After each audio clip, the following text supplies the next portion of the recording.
Hello, Aquarius. We're going to do a reading. Right below me is my little buddy falling asleep on the bed, so I will try and keep this to about 15 minutes. I don't know what the topic is going to be about. Whatever it's about, we'll find out together. It could be finances, career, moving, travel, love, but I'm shuffling these cards right in front of you, so we'll find out together as soon as they all get laid out. I don't know who this is for, but whoever this is for, I hope it makes it to you. And I'm using a deck that's called the Last Unicorn deck. It's based off of the Rider-Waite-Smith deck, which is the deck that I love using because I like doing Gnostic Tarot. I also sometimes bust out into an accent when I do this, and sometimes I sing a little bit when I do these readings. I'm just in my vibe, don't mind. So with all that being said, let's look into what's going on here, Aquarius. Let's zoom in so that you guys can get a nice close look at these lovely colorful images. And we'll see what's going on here. What's the pattern, eh? You know what? The interesting pattern that first stands out about these cards is that the Hanged Man is here in the reversal, and the Tower card is in the reversal. So the energy that I feel like, instead of the energy of being stuck, like the Hangman in the upright position, in the reversal position, it's this beautiful ability to master the position that you dealt with that felt like something was crashing around you, and like rebuilding up from what crumbled into a better version of yourself. It's the energy of getting unstuck. It's like the worst has already happened in your previous life.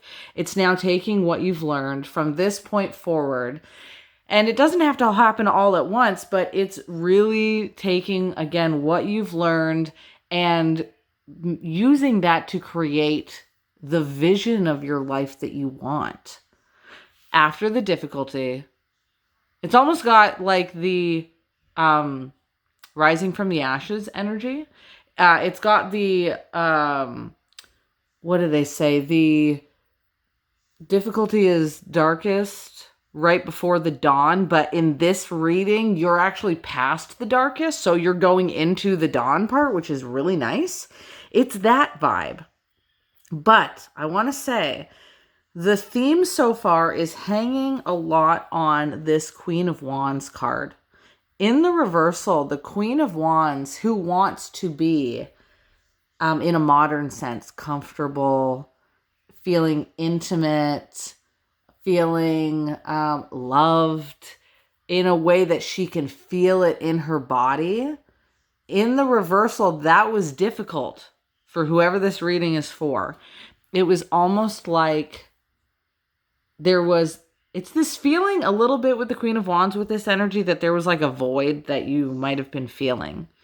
And it can especially be related to your intimacy and taking that part of yourself and transforming it in a way that you don't remove your version of intimacy. It was like the way that you deal with intimacy, whether that's a softer side of you, whether that's a kinkier side of you, whether that is a intimacy that happens through sharing with words, whether your comfort and intimacy is with knowledge, whatever your version of intimacy is, it's not about trying to get rid of that.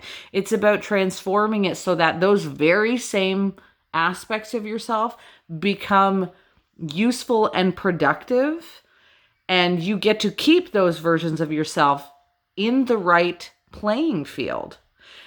In the right playing field. A bit of a visual, like I feel like I see a bit of a picture in my mind about a person who's playing soccer. What good is playing soccer if you're in a basketball court? See what I'm saying? So there's like these areas of yourself that you can change the perspective on and that you can utilize and grow through. So long as you realize you use those in the right areas of life. Deciding and discovering how to get to that right area of life is probably a part of the question I'm going to get to and shuffle again in a second here. But before we get to me like reshuffling how you take your version of intimacy and capitalize on it, let me see what else is going on, because we do have the Seven of Swords here.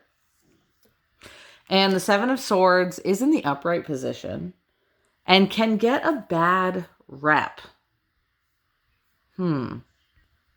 It's because on one side of the Seven of Swords, there can be sneakiness and squabbling is another way to look at this card. And on the good side of it, which you did get it in the upright position, it's actually confidence. Most people miss that with the Seven of Swords. It is the built confidence to all of a sudden get up and go to whatever project, line of thinking, location, travel, job, whatever it is. It's the confidence to get up and go and do it like now. So that you, in this case, can transform the part of the intimate self of yourself that is like calling to get out. And the reason I think it's more valuable to look at the Seven of Swords in the positive confidence building side of it, the brave side of it, is because it's being paired with the Hanged Man in the reversal. The Hanged Man asks us to take the areas which we could be stuck in and change the perspective on it. And so the Seven of Swords, I don't feel the squandering, squabbling side of this card coming out. I feel like the universe is asking me while I interpret this card to look at the different perspective of the Seven of Swords, which is confidence and bravery to get up and go. It's drive. Despite the fears. That's another thing here. It's bravery then. See, confidence comes across as something that we know we can do and we don't feel necessarily afraid about. Bravery might be a better word to attribute to this card even, because bravery is the ability to get up and go and do the action even with the fears. That's the difference, right? The difference between, what is it? Or courage. Confidence, bravery, and courage is what I'm thinking of. Bravery and confidence hand in hand. Perhaps courage even is a word to tackle here. I think it's courage is actually action despite the fear of it. That's the one I was getting to. And so I think that there is an avenue of fears because the Five of Swords is here. It's in the reversal. And the fears then of this card come in because you know that if you get up and go, you get up and move forward in the way that you do, that it feels like you're shutting the door to past situations. And I want you to know that is actually a delusion. And it's okay if we give ourselves a little delusion here and then, as long as we recognize them every now and then. The thing is that when you think you are shutting a door to something, I say this in all of my live streams. When I'm on TikTok doing free live streams with people, I will remind people all the time that if something was actually meant for you, you can close the door on it a million times over. If it's meant for you, that bitch is swinging open. That door is flying wide open anyways. You can shut it over and over again. It doesn't matter. The power to do that is not necessarily fully in your hands. As a co-creating aspect of how you work in the universe, we control what we can control and create. The universe will control what it can control and create. And it's a tango that we do in this world. We don't just live in a white box where we control everything. The universe has impacts on what's being created around us. So you can shut the door all you want and the universe will swing it back open if something is truly meant for you. If something like that insinuates that you get to move forward. You could literally go and have like 3 other jobs or date 3 other people. If something is meant for you, those things don't matter even if you did them. The thing that's meant for you still comes around.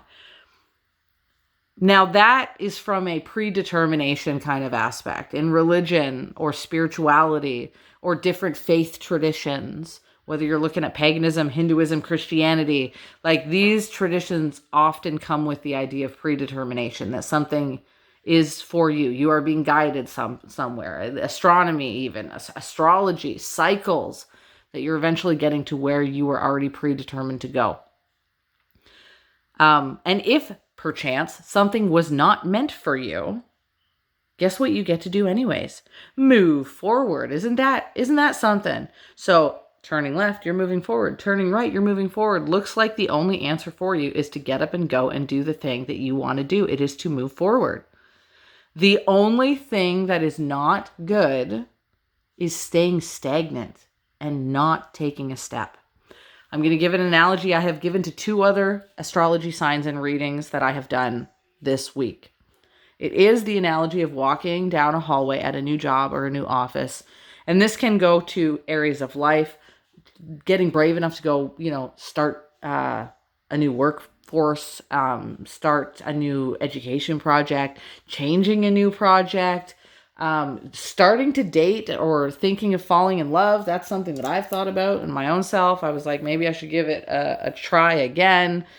I'm not saying this is showing up necessarily as a love reading. It's intimacy and safety was there. But I mean, for anybody, even if again, I mentioned, if safety and intimacy for you is intellectual, if intimacy is the house around you like to feel safe in and connect that way by expressing yourself, if you want a certain job situation, financial situation, here's the analogy again. When you start anything new, it gets scary to some people because you don't know the outcome. Fear of the unknown is an issue. And here's the perspective you can use to get around that. Because when you start a new job,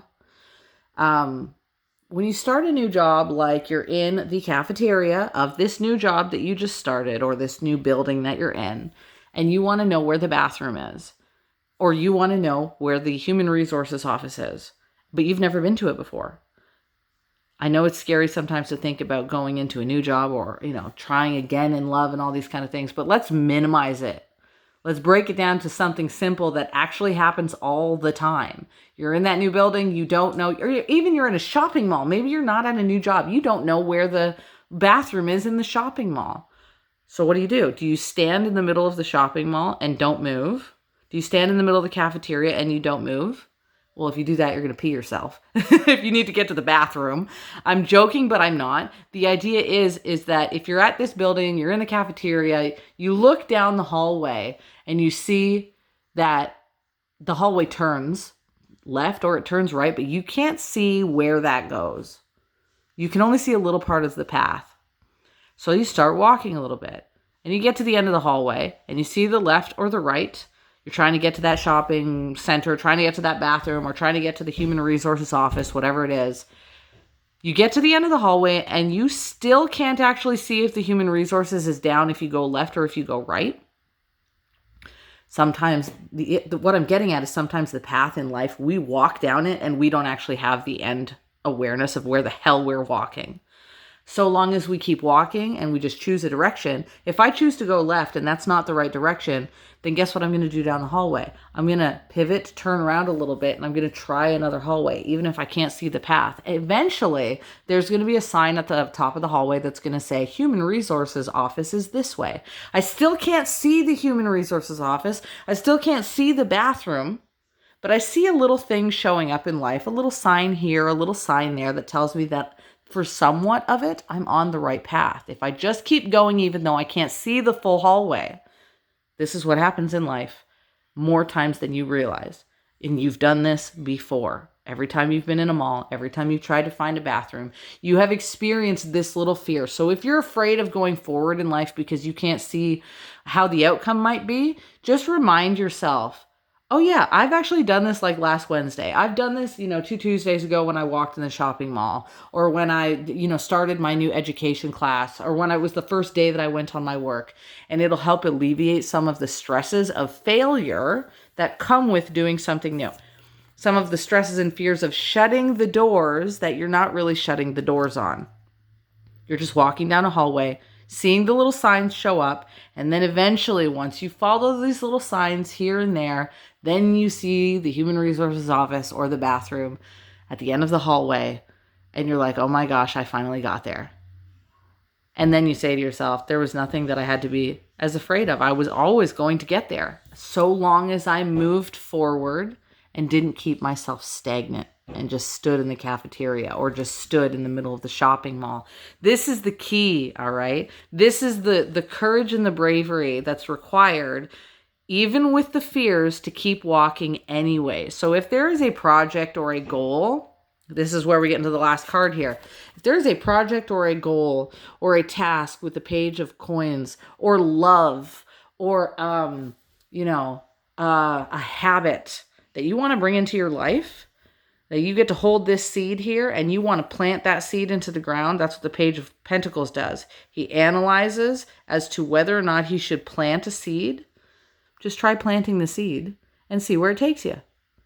See what I'm saying? Eventually, the seed will either sprout or it won't. And then you either take a left down the other hallway or you plant the seed in a different location. That is all that's happening in life all of the time. All of life is just a series of movement to get to a different, like, observable thing happening in front of your eyes and seeing if it works out or not. With the understanding that eventually it works out. Because you get to a new thing, a new left hall, a new right hall that leads you to where you are trying to get in the end anyways. Now, let me shuffle these back in as we kind of tie this reading up, because I'm given a little bit of a motivation factor here of this void, how to deal with a little bit of the perspective of the void that you feel, according to these cards. How to feel that sense of intimacy and turn it into a sense of power for yourself. A sense of standing in your own personal power and making sure you're in the right field of life. But like I said, it's one thing to motivate ourselves. It's one thing to walk down the hallway. When we read tarot, we typically get curious about how the outcome is going to go. So for you guys, what is this all about? You've got the Eight of Cups here, which is, again, a little bit of the dynamic energy of walking away from something. And there's the Queen of Wands again. The Queen of Wands just came up. The Magician is now here in the reversal position.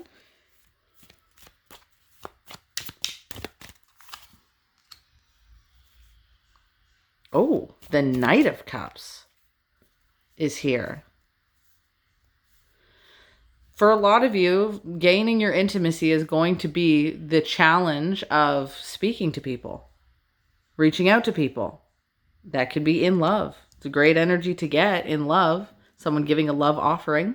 For those of you dealing with projects, that's reaching out to people in community, that's speaking your truth in the community, that doing those little tasks are going to take your intimacy and flip it around more and more.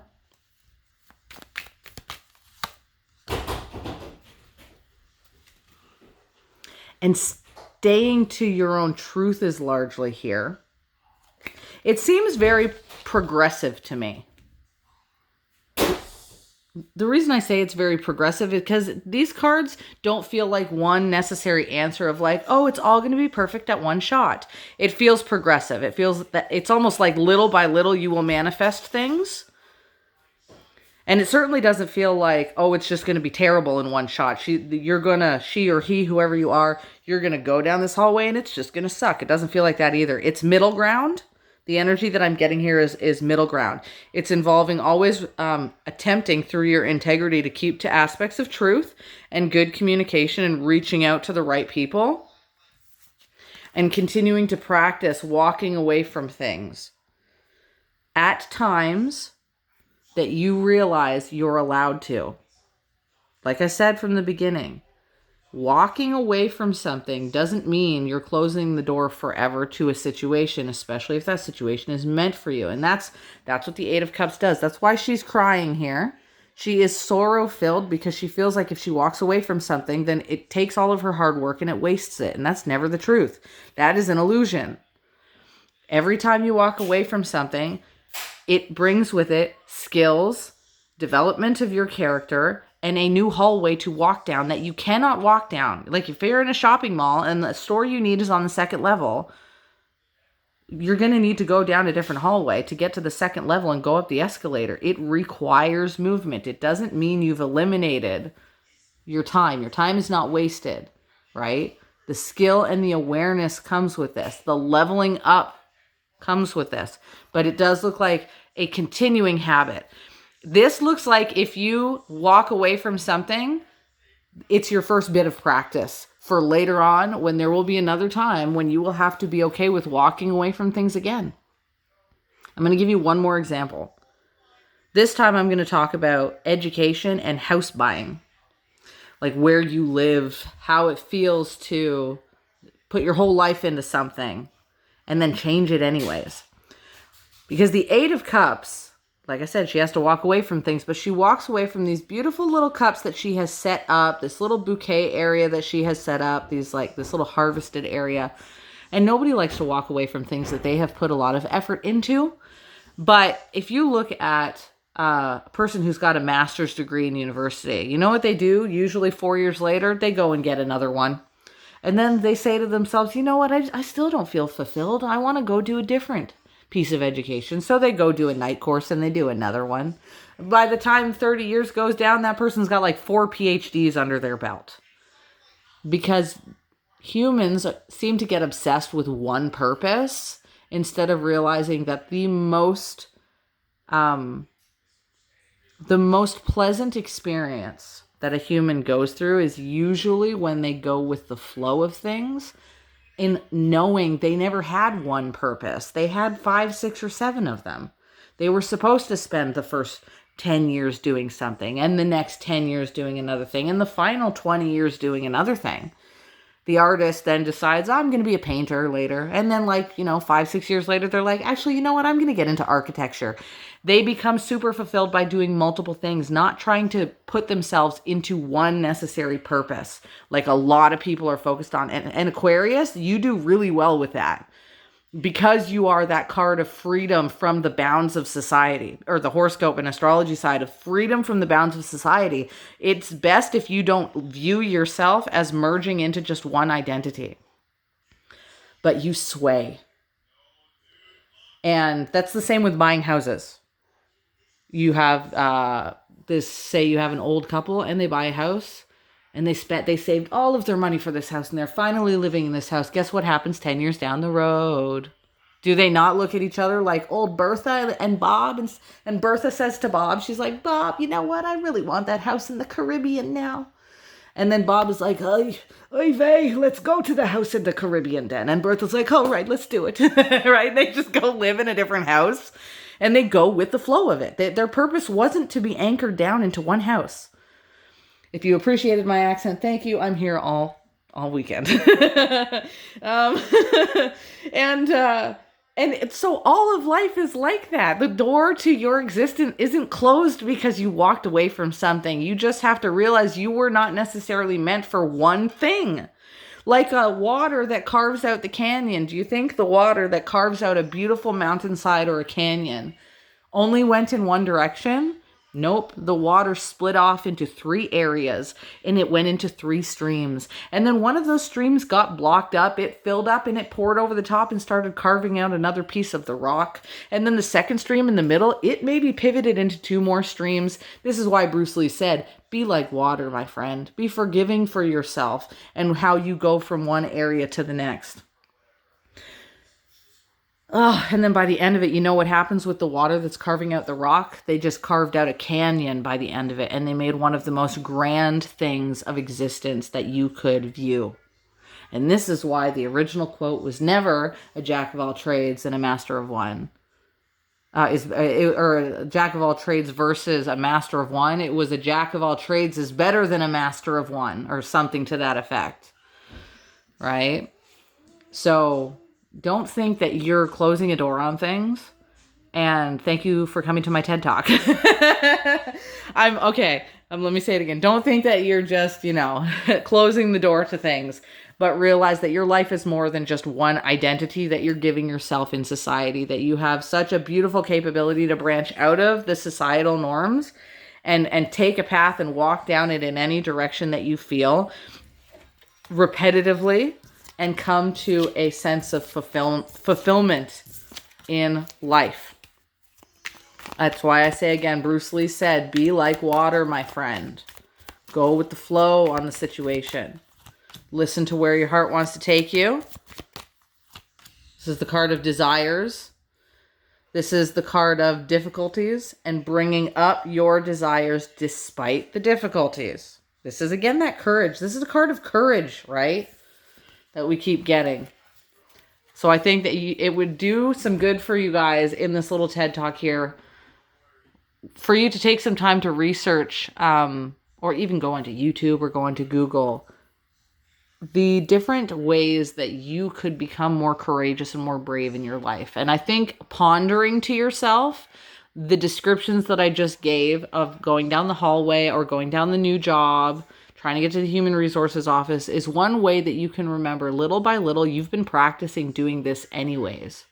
so that you can have good outcomes here and good outcomes there. And then by the time you're done with all these good outcomes that you've tried over and over again, now you've got 10 good outcomes that happen where other people are still only trying to get one good outcome. So I will leave you off with that. If you're interested in a reading further, I've got a sale on right now because we just passed the holiday. I'm going to leave the sale on to the end of the month, or not to the end of the month, but past the end of the month even. It is a get any 3 questions for $20. Or if you want a monthly reading or a full year reading, we have those kind of things too. Or if you just want to chat, feel free to chat with me on my Instagram. Yeah, that's it. I'm going to leave it off like that. Thank you, Aquariuses. Blessings to you, and ciao for now.